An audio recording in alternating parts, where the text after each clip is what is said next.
ಉಡುಪಿ ಜಿಲ್ಲೆಯ ಸಾಲಿಗ್ರಾಮ ಪಟ್ಟಣ ಪಂಚಾಯತ್ ವ್ಯಾಪ್ತಿಯ ಗುರು ನರಸಿಂಹ ಹಾಗೂ ಆಂಜನೇಯ ದೇಗುಲದ ಮುಂಭಾಗದ ರಾಷ್ಟ್ರೀಯ ಹೆದ್ದಾರಿ 66ರಲ್ಲಿ ನಿರಂತರವಾಗಿ ಸಂಭವಿಸುತ್ತಿರುವ ಅಪಘಾತಗಳಿಗೆ ಕಡಿವಾಣ ಹಾಕಲು ಮತ್ತು ರಸ್ತೆ ದಾಟುವಾಗಿನ ಸಮಸ್ಯೆಗೆ ಶಾಶ್ವತ ಪರಿಹಾರ ಕಲ್ಪಿಸಲು 15 ಅಡಿ ಅಗಲದ ಅಂಡರ್ ಪಾಸ್ ನಿರ್ಮಿಸಲು ಒಮ್ಮತದ ತೀರ್ಮಾನ ಕೈಗೊಳ್ಳಲಾಗಿದೆ.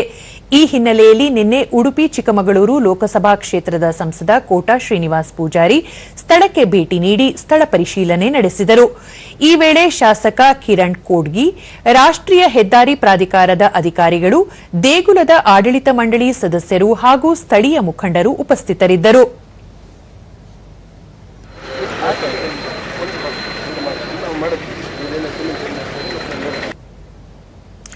ಬಳಿಕ ಕೋಟಾ ಶ್ರೀನಿವಾಸ ಪೂಜಾರಿ, ಶಿರೂರಿನಿಂದ ತಲಪಾಡಿವರೆಗೆ ರಾಷ್ಟ್ರೀಯ ಹೆದ್ದಾರಿ 66ರ ಅಭಿವೃದ್ಧಿಗೆ ಈಗ ವಿಸ್ತೃತ ಯೋಜನಾ ವರದಿ ಸಿದ್ಧಪಡಿಸಲಾಗುತ್ತಿದೆ.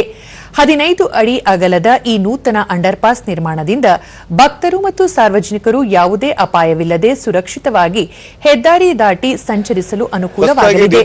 ಆದಷ್ಟು ಶೀಘ್ರವಾಗಿ ಈ ಕಾಮಗಾರಿಯನ್ನು ಕೈಗೊಳ್ಳುವ ಗುರಿ ಹೊಂದಲಾಗಿದೆ ಎಂದು ತಿಳಿಸಿದರು.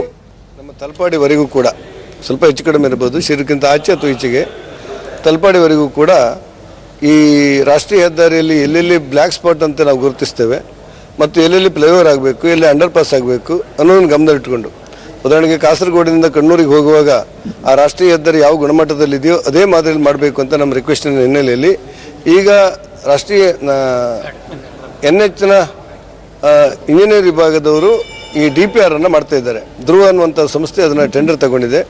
ಆ DPR ಮಾಡಲಿಕ್ಕೆ ಶುರು ಮಾಡಿ 2 ತಿಂಗಳಾಯಿತು. ಇನ್ನೊಂದು 3 ತಿಂಗಳು 3.5 ತಿಂಗಳು ಅದಕ್ಕೆ ಬೇಕಾಗ್ಬೋದು.